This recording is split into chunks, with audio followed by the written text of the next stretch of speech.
بیٹا السلام علیکم ورحمۃ اللہ وبرکاتہ اور تمام احباب ذی احتشام میرے بچوں اور بچیوں، السلام علیکم ورحمۃ اللہ وبرکاتہ۔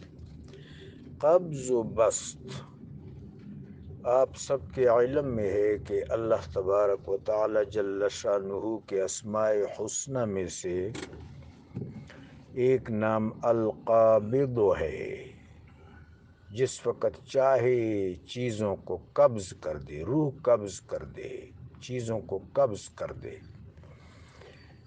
القابض جو احاطہ رکھتا ہے، قبضہ رکھتا ہے، تصرف رکھتا ہے، قدرت رکھتا ہے، اللہ اکبر۔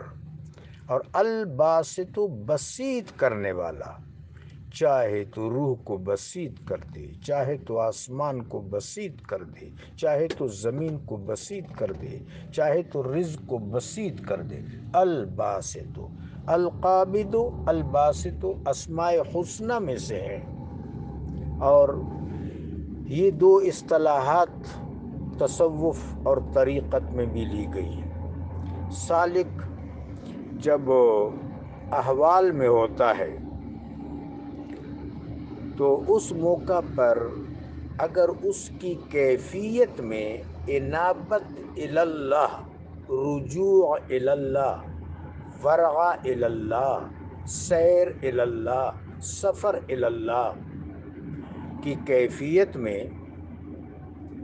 اگر انبساط ہو، کشادگی ہو، وسعت ہو، اور وہ ایک فرحت و انبساط اور مسرت و کشادگی کی کیفیت محسوس کرے، اور اعمال اس کے لیے روحانی اعمال متلذذ ہوں، لذت زیادہ محسوس ہو، حلاوت زیادہ محسوس ہو، تو اس کیفیت کو بسط کہتے ہیں، یعنی سالک بسط کی کیفیت میں ہے۔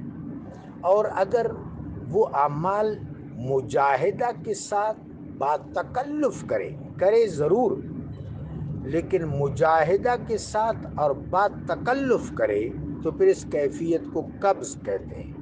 تو اہل علم یہ کہتے ہیں کہ مجاہدہ میں جب سالک اعمال روا رکھتا ہے تو اس کیفیت کو قبض کہتے ہیں، اور جب مراقبہ اور مشاہدہ میں اعمال روا رکھتا ہے سالک تو اس کیفیت کو بسط کہتے ہیں۔ جزاکم اللہ۔